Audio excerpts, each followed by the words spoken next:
Hola jóvenes estudiantes, ¿cómo están? Este es un saludo principalmente para los alumnos de séptimo grado del Instituto José Trinidad Reyes.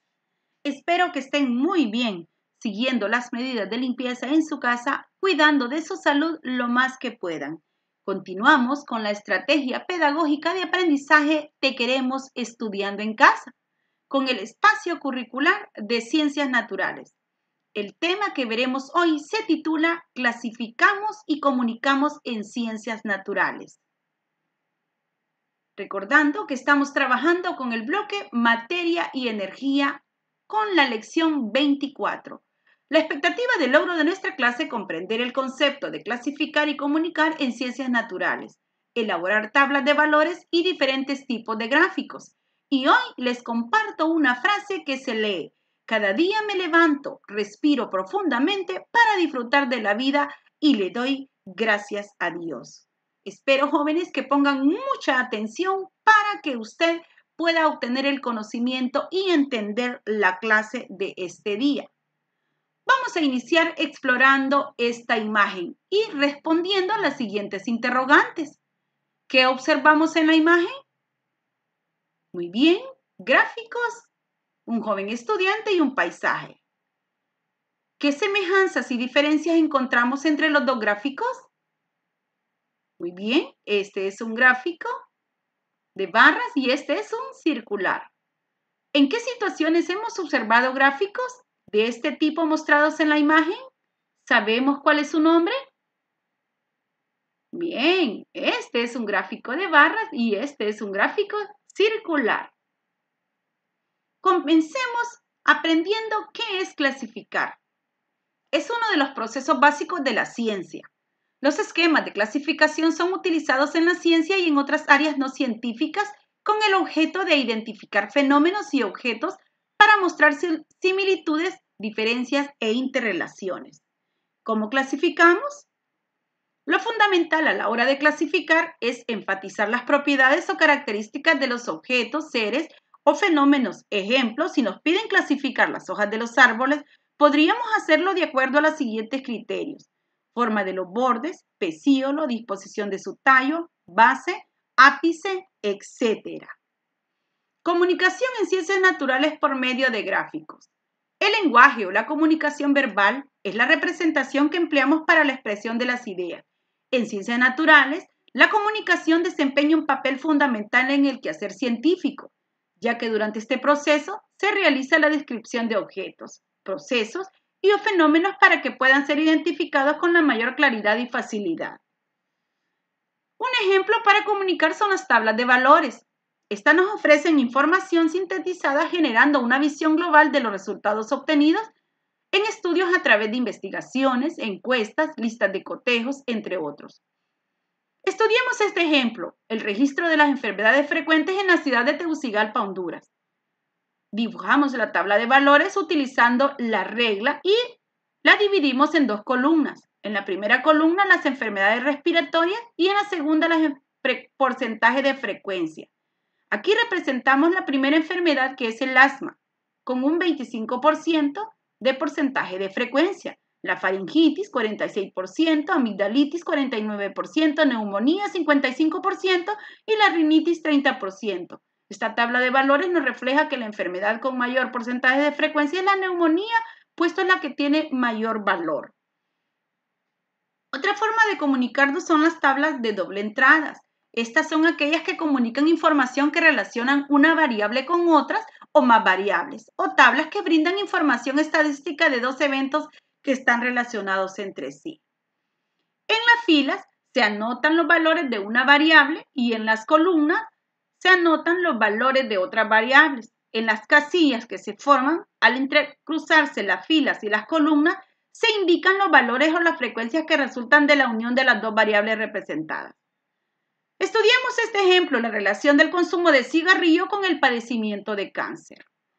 Si bien es cierto, las tablas de doble entradas tienen más de dos columnas. Aquí tenemos 4 columnas, donde nos representan la relación del padecimiento de cáncer y las personas con el consumo de cigarrillo. En la primera parte nos representa el cáncer con cuántas personas fuman y cuántas no fuman. Nos dice que las personas que padecen de cáncer, 123 fuman y 23 no fuman, haciendo un total de 146. En la segunda parte nos dicen que no tienen cáncer, 113 personas y 255 que no fuman y no tienen cáncer, haciendo un total de 368. Al final nos da un total general que las personas que fuman son 236 y las que no fuman son 278, haciendo un total de 514 personas estudiadas. A esto se le conoce como tabla de doble entrada. ¿Lo entendieron, jóvenes? Esta es más grande y tiene más columnas. Comunicando a través de gráficos. Los gráficos son representaciones de datos, generalmente numéricos mediante líneas, superficies o símbolos con la finalidad de establecer la relación que guardan entre sí. Existen diferentes tipos de gráficos, entre ellos barras, líneas circulares o de pastel. ¿Qué es un gráfico de barra? Es una representación gráfica de un conjunto de valores o porcentajes representados por barras o columnas. ¿Cómo se elabora un gráfico de barras? El nombre de los elementos se ubican en el eje de las abscisas, o sea, eje de las X, en este lado. Miren, jóvenes, este es el eje de las abscisas o eje X. Y la cantidad de cada elemento en el eje de las ordenadas o eje de la Y. Aquí tenemos, este es el eje de las Y. ¿Lo entienden? Eje de las Y y eje de las X. ¿Cuáles son los pasos para elaborar un gráfico de barras? Primero, trazamos una línea vertical. Esta es la vertical y una horizontal. En el eje de la Y se coloca la cantidad de instrumentos que vamos a estudiar en este momento. En el eje de las X se coloca el nombre del instrumento que vamos a estudiar en este momento. Se pueden ordenar los datos de menor a mayor y viceversa. Y finalmente se dibujan las barras de acuerdo a los datos de la tabla que nos dan. Miremos el ejemplo, instrumentos de laboratorio comprados en el Instituto Soledad. Dice que en el año 2017 compraron 25 mecheros, 80 pinzas y 55 portaobjetos. Recuerden que dentro de los pasos podemos ordenar los datos de menor a mayor. En este caso vamos a empezar con el mechero, que solamente fueron 25 mecheros. Recuerdan que en el eje de la Y vamos a colocar las cantidades tomando la escala de 20 en 20. Miren, desde 0, 20, 40, 60, 80 y 100. Y en el eje de las X vamos a colocar el nombre de los instrumentos. En este caso hablamos desde el menor a mayor. Primero colocamos lo que es el mechero. Muy bien. El que sigue, ¿cuál sería? El portaobjetos. Muy bien. Y le sigue el de mayor, que es las pinzas. Perfecto. Una vez que colocamos los nombres en el eje de las X, procedemos a trabajar con el gráfico de barras de acuerdo a la cantidad. Por ejemplo, compramos 25 mecheros. Nos ubicamos en la escala después de 20 y contamos hacia arriba, nos imaginamos 5 rayitas, 20, 21, 22, 23, 24, 25. Por aquí está. Lo ubicamos en este espacio y dibujamos nuestra primera barrita y le ubicamos un color, en este caso azul magenta. El siguiente es el portaobjeto, que dice que fueron 55 los que se compraron. Nos ubicamos entre 40 y 60. Recuerden que entre 40 y 60 está el 50. Luego nos imaginamos 5 barritas después del 50 para llegar al 55. Perfecto, aquí es. Entonces con la regla se ubican y colocamos un punto para dibujar lo que es la barra de portaobjetos y le damos un color perfecto, un fucsia. Y el último instrumento que es de mayor compra es las pinzas, que fueron 80. Y nos ubicamos en el número 80, en el eje de la Y. Ubicamos la regla y colocamos donde está el espacio de la pinza para dibujar lo que es la barrita. Muy bien, ¿lo entendieron? Y le damos un color verde. De esa manera, entonces, nos queda el gráfico de barra. Muy lindo, ¿verdad? ¿Lo entendieron, jóvenes? Continuamos con los gráficos de líneas. Estos son una proyección visual que muestran los valores de una sola variable en función de otra. Tenemos un ejemplo, la temperatura registrada durante una semana en Choluteca. Hacemos lo que es el cuadro de doble entrada, ¿recuerdan?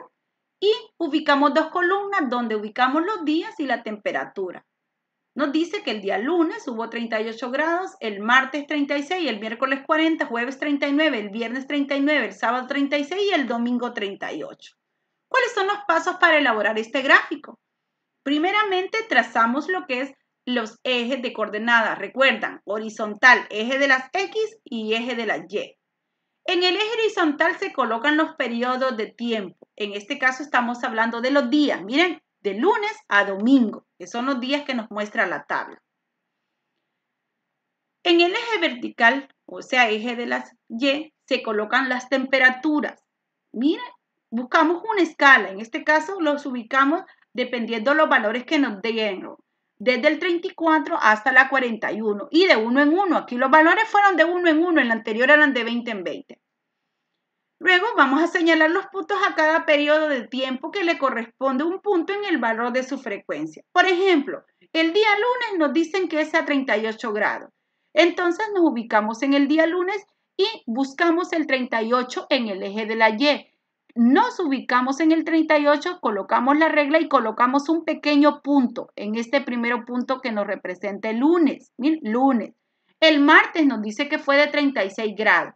Entonces nos ubicamos en el número 36 del eje de la Y y nos vamos con la regla ubicando también el día martes según el eje de las X y colocamos otro puntito. Y así sucesivamente, el miércoles lo buscamos con 40 grados, nos ubicamos en el número 40 en el eje de las Y buscamos el miércoles en el eje de las X y colocamos los puntos. Recuerden que primero vamos a ir ubicando puntos en cada uno de los días. Una vez que ya tenemos señalados los puntos en los valores, por último, lo que hacemos es que unimos mediante una línea los puntos consecutivos. Miren, empezamos de lunes, martes, miércoles, jueves, viernes, sábado y domingo. De esa manera se nos ha formado un hermoso gráfico lineal. Usted puede trabajar con dos colores si lo desea. Coloque en un solo color los puntos y la línea la puede ubicar con lo que es otro estilo de color. Fácil, ¿verdad? Continuamos con el gráfico circular o de pastel, que también es una forma de comunicar que es una representación gráfica de varias cantidades. Esta consiste en una circunferencia dividida en varios sectores, cuyo tamaño corresponde a cada valor en relación al total. Este tipo de gráfico muestra la relación porcentual entre las partes con relación a su conjunto. Aquí tenemos un ejemplo donde está un gráfico circular y hay una división con un estudio de un porcentaje del VIH estudiado en el mundo en el año 2015. De esta manera, usted puede trabajar con lo que son los gráficos circulares y los ha visto en datos estadísticos. En conclusión, jóvenes, decimos que la comunicación en las ciencias naturales es realizada a través de tablas y gráficos que nos permiten reflejar y divulgar la investigación. Muy bien, jóvenes estudiantes de séptimo grado, hemos terminado la clase del día de hoy. Y recuerda seguir las medidas de seguridad en casa. No olvides hacer con responsabilidad tus tareas. Recuerda que te queremos estudiando en casa. Hasta luego, jóvenes estudiantes del séptimo grado del Instituto José Trinidad Reyes.